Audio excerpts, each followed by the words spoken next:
பிஸ்மில்லாஹிர் ரஹ்மானிர் ரஹீம். அல்லாஹு ரபுல் ஆலமீன் வட்டியை பற்றி அல்லாஹ் தஆலா பேசிக்கொண்டு இருந்தான். அதில் பார்த்தீங்கன்னா, கடைசியாக உங்களுக்கு சொல்லப்பட்ட செய்தி, வட்டிக்கு விட்டவர்கள், வட்டி எப்போ ஹராமுன்னு சொல்லி ஆயிருச்சோ இதுக்கு அப்புறமேல வட்டி பணம் அப்படின்னு சொல்லி நீங்கள் யாரும் வாங்கக்கூடாது. உங்கள் அசல் என்னவோ அந்த அசலை வாங்கிக்கோங்க. கடன் வாங்கியவர் இருக்கிறாரே, அவர் கஷ்டத்திலே இருந்தால், வைன்கானது உசுரத்தி, கடன் வாங்கியவர் கஷ்டத்திலே இருந்தால், பனதிரத்துன் நிலா மைசரா, வசதி வருகின்ற வரையிலும் அவர்களுக்கு அவகாசம் கொடுங்க. கடனை கொடுக்கறதுக்கும் கோட்டு ரொம்ப அழுத்தம் கொடுக்காதீங்க. ஏன்னா பணம் கொடுத்து பணமாக்குறதுங்கிறது அது ஒரு தொழில் கிடையாது. அதெல்லாம் ஒரு தொழிலா அது? அதனால தான் அல்லாஹ் தாலா ஏதோ முன்னால் பண்ணீங்க வச்சிங்க. அதனால் அசல் என்னவோ அந்த அசலை வாங்கிக்கோங்க.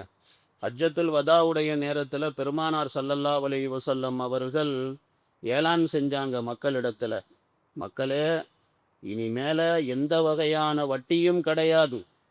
முதல்ல நான் என்னுடைய சுன்னத்தா அப்பாஸ் ரதியல்லாஹு தஆலா அன்ஹு அவங்களுடைய வட்டியை நான் என்னுடைய காலுக்கு அடியிலே போட்டு நான் நான் மிதிக்கிறேன் அப்படின்னு சொன்னாங்க நாயகம் ஸல்லல்லாஹு அலைஹி வஸல்லம். எல்லாம் ஹஜரத் அப்பாஸ் ரதியல்லாஹு தஆலா அன்ஹு பெரிய செல்வந்தர். நிறைய பணம் வெளியில் கொடுத்துருந்தார் வட்டிக்கு. ஏகப்பட்ட காசு கொடுத்துருந்தார். பெருமானார் ஸல்லல்லாஹு அலைஹி வஸல்லம் எல்லாத்தையும் தள்ளுபடி பண்ணிட்டாங்க. அசலை கூட வாங்கலை.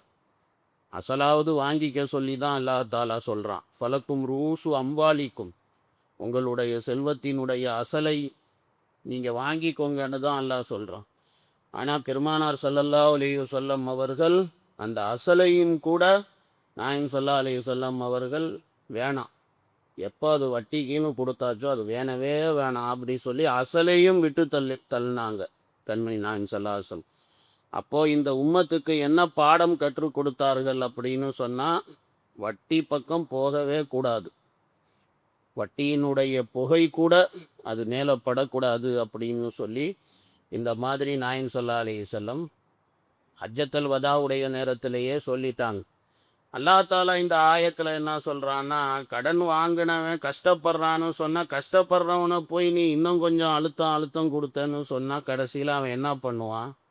ஒன்று ஊரை விட்டு ஓடி போயிடுவான், இல்லையா தூக்கு மாட்டிட்டு விஷம் குடித்து செத்து போயிடுவான். இப்படி ஒரு மனுஷனை அழிக்கிறதுக்கும் அவனுடைய வாழ்க்கையை ஹராமாக்குறதுக்கும் வாழ முடியாத ஒரு ஒரு நிலையை அவனுக்கு உருவாக்கி கொடுக்கறதும் இது மனித இயல்பு கிடையாது, அது மிருகத்தனம் அது. அதனால் அப்படி இல்லைப்பா. வைன்கானது உசுரத்தி, கடன் வாங்கியவன் கஷ்டத்தில் இருக்கிறான் அப்படின்னா, நதிரத்துன் இலா மைசரா, வசதி வர வரைக்கும் அவனுக்கு அவகாசம் கொடு. பணம் வந்தால் கொடுத்துட சொல், அவ்வளோதான்.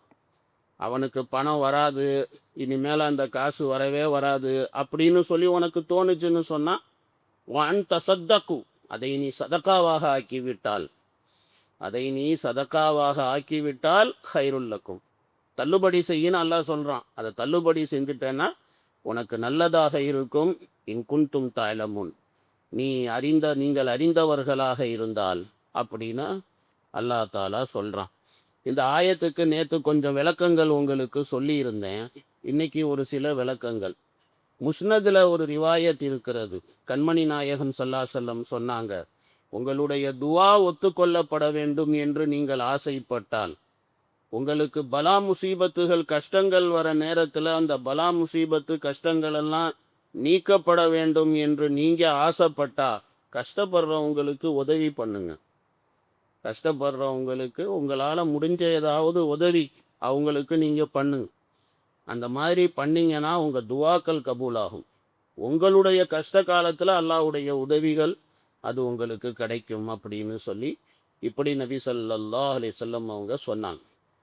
இன்னும் ஒரு ரிவாயத்து ஒன்று, அதில் உப்பாதிபுனு வலீது ரஹ்மத்துல்லாஹி அலைஹி அவங்க சொல்கிறாங்க, நானும் எங்கள் அத்தாவும் ஹதீஸை கற்றுக்கிறதுக்காக வேண்டி நாங்கள் ஒரு பயணம் பண்ணோம். அன்சாரிகளை சந்தித்து ஹதீஸை படிப்போம். அப்படி தாபி இவர் உப்பாதிபுனு வலீத் ரஹ்மத்துல்லா அலைஹி ஒரு தாபி, சஹாபாக்கள் அன்சாரிகளை சந்தித்து நம்ம ஹதீஸை படிக்கலாம் அப்படின்னு சொல்லிட்டு நாங்கள் போனோம். அந்த பயணத்தில் நாங்கள் முதல்ல சந்தித்த சஹாபி இருக்கிறாரே அபுல் யூசுர் ரதியல்லாஹு தஆலா அன்ஹு. அபுல் யூசுர் ரதியல்லாஹு தஆலா அன்ஹு. அபுல் யூசுர் ரதியல்லாஹு தஆலா அன்ஹு அவர்களை நாங்கள் சந்தித்தோம். சந்தித்த பொழுது அவரும் அவருடைய அடிமையும் இருந்தாங்க. சேம் ட்ரெஸ்ஸு ரெண்டு பேரும் போட்டிருக்காங்க. எஜமானனும் அதே ஆடை தான் உடுத்தியிருக்கிறாரு, அடிமையும் அதே மாதிரி ஆடையை தான் அவரும் உடுத்தியிருக்கிறார். அவர் கையில் ஒரு ஒரு ரிஜிஸ்டர் ஒன்று இருந்துச்சு, ஒரு தஃப்தர் இருந்துச்சு, ஒரு ரிஜிஸ்டர் அவர் கையில் இருந்துச்சு. அந்த ரிஜிஸ்டரில் வந்து யார் யாருக்கு கடன் கொடுத்துருக்கிறாரு அப்படின்னு சொல்லி அதில் வந்து கணக்கு எழுதி வச்சுருந்தார். இந்த வியாபாரிங்க கணக்கு எழுதுறதுக்குன்னு ஒரு நோட்டு போட்டு வச்சுருப்பாங்கல்ல, பேரை போட்டு வரவு செலவு, வரவு பற்று, வரவு பற்றுன்னு எழுதுவாங்கல்ல, அந்த மாதிரி ஒரு நோட்டு போட்டு வச்சுருந்தார். ஒரு தஃப்தர், ஒரு ரிஜிஸ்டர் போட்டு வச்சுருந்தார். அதில் ஒருத்தருடைய பேர் அதில் இருந்துச்சு, அந்த அந்த தஃப்தரில். அபுல் யூசுர் ரலியல்லாஹு தஆலா அன்ஹுடைய முகத்தில் கொஞ்சம் கோபம் தெரிந்தது. அப்போ உபாத் இப்னு வலீத் அவர்களுடைய அத்தா, அவர் வயசானவர் இல்லை, அனுபவசாலி, ஆளை பார்த்த உடனே புரிஞ்சுக்கிட்டாரு கோபமாக இருக்காரு அப்படின்னு.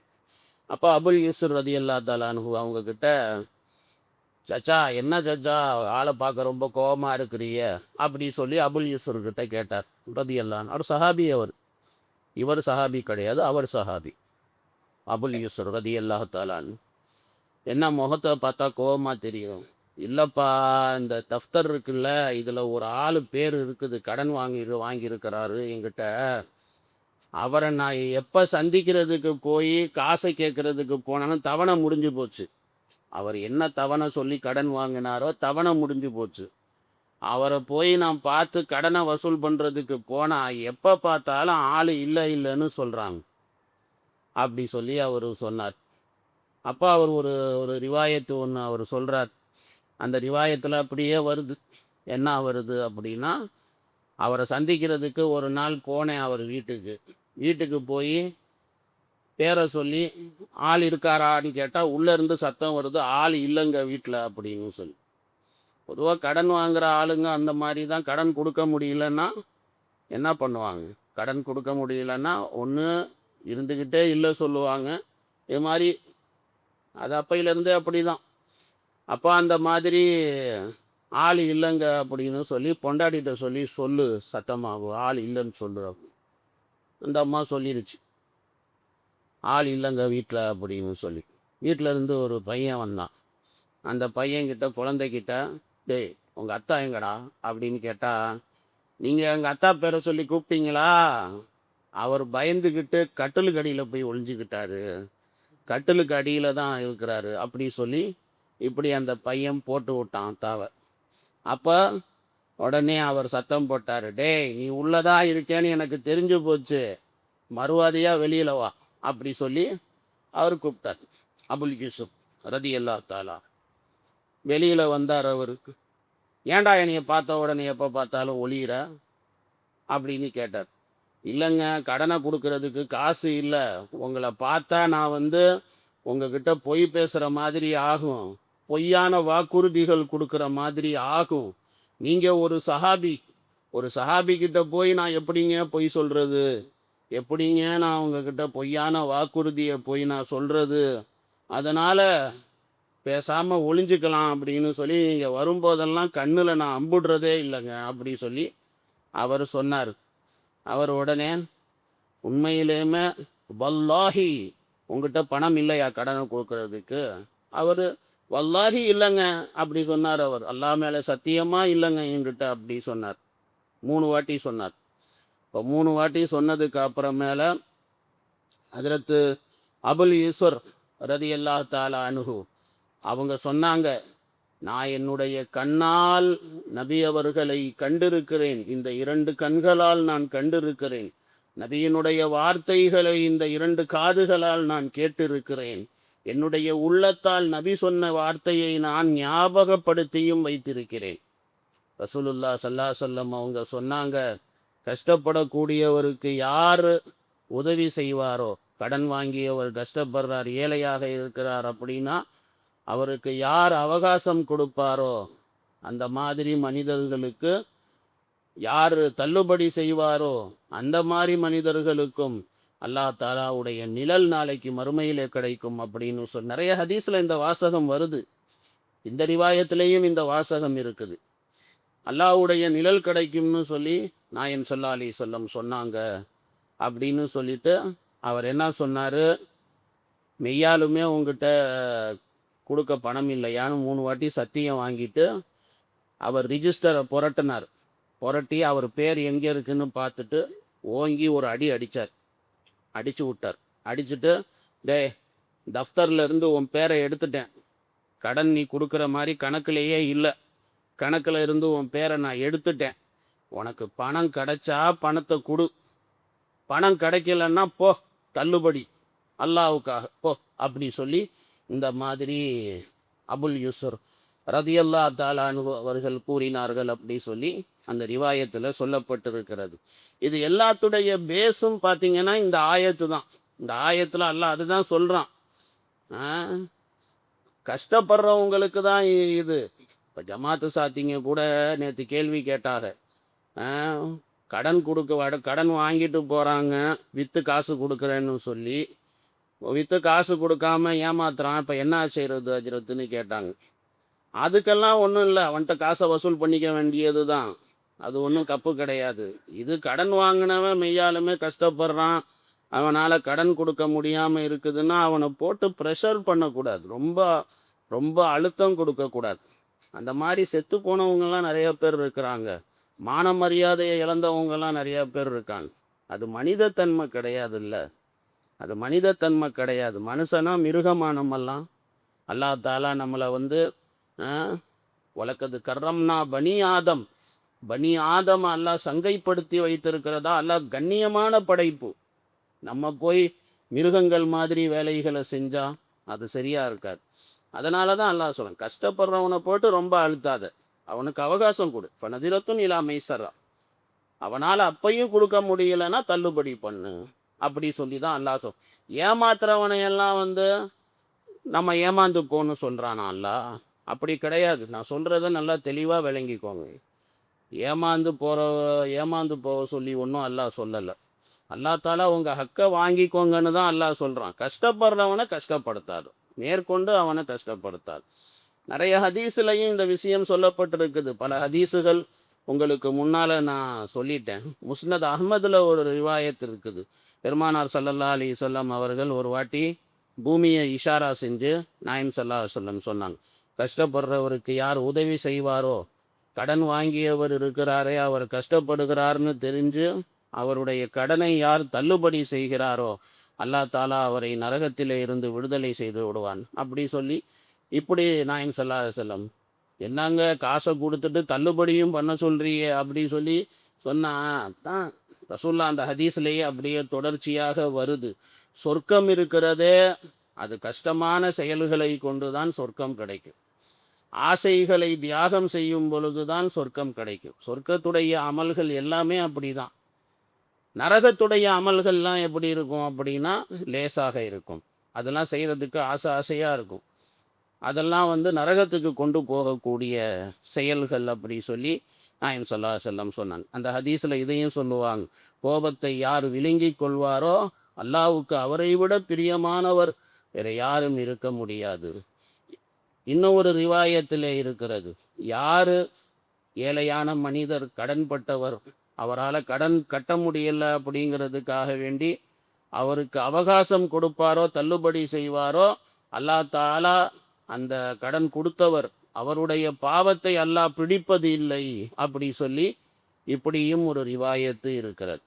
அப்போது இந்த ஆயத்து ஹதீஸு இது எல்லாம் நமக்கு என்ன சொல்லுது அப்படின்னு சொன்னால், கஷ்டப்படுறவனை மேற்கொண்டு கஷ்டப்படுத்தாது, அவனுக்கு நீ சௌகரியம் செய்து கொடு அப்படின்னு சொல்லி தான் அல்லாஹ் தாலா சொல்கிறான். இப்போ அடுத்த ஆயத்தில் அல்லாஹ் தாலா என்ன பேசுகிறான், ஒத்தக்கூ யௌமன், அந்த நாளை அஞ்சிக்கொள், எந்த நாளிலே துர்ஜஊன ஃபீஹி இலல்லாஹ், அந்த நாளிலே அல்லாஹ்வின் பக்கமாக நீங்கள் எல்லாம் திருப்பப்படுவீர்கள்.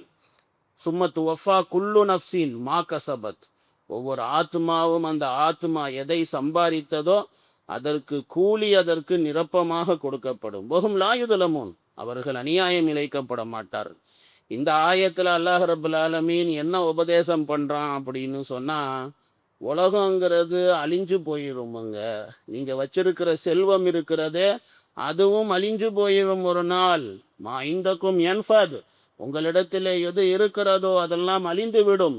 வமா இந்தல்லாஹி பாக், அல்லாஹ் தாலா இடத்துல எது இருக்குதோ அதுதான் பாக்கியாக இருக்கும். உலகம் நிரந்தரமானது இல்லை, செல்வம் நிரந்தரமானது அல்ல. ஆகிரத்துக்கு நீங்கள் வந்துதான் ஆக வேண்டும்.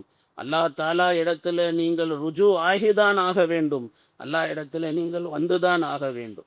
அல்லாஹ் தாலா இடத்துல விசாரணை நடக்கத்தான் போகிறது. நீங்கள் செய்த நல்ல காரியங்களுக்கு உங்களுக்கு கூலி கொடுக்கப்படும், நீங்கள் செய்த கெட்ட காரியங்களுக்கு தண்டனை கொடுக்கப்படும். இதைத்தான் அல்லாஹ் தாலா இந்த ஆயத்தில் அல்லாஹ் ரபுல் ஆலமீன் பேசியிருக்கான். இந்த ஆயத்து பார்த்தீங்க அப்படின்னு சொன்னால், இது சூரத்துல் பக்கராவில் 281வது ஆயத்து. ஆனால் பெருமானார் ஸல்லல்லாஹு அலைஹி வஸல்லம் அவர்களுக்கு இறங்கின கடைசி ஆயத்து இதுதான்.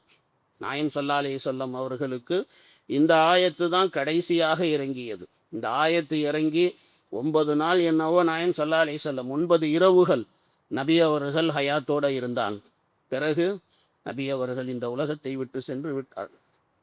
அல்லாஹும்ம ஸல்லி அலா முஹம்மதின் வபாரிக் வஸல்லி.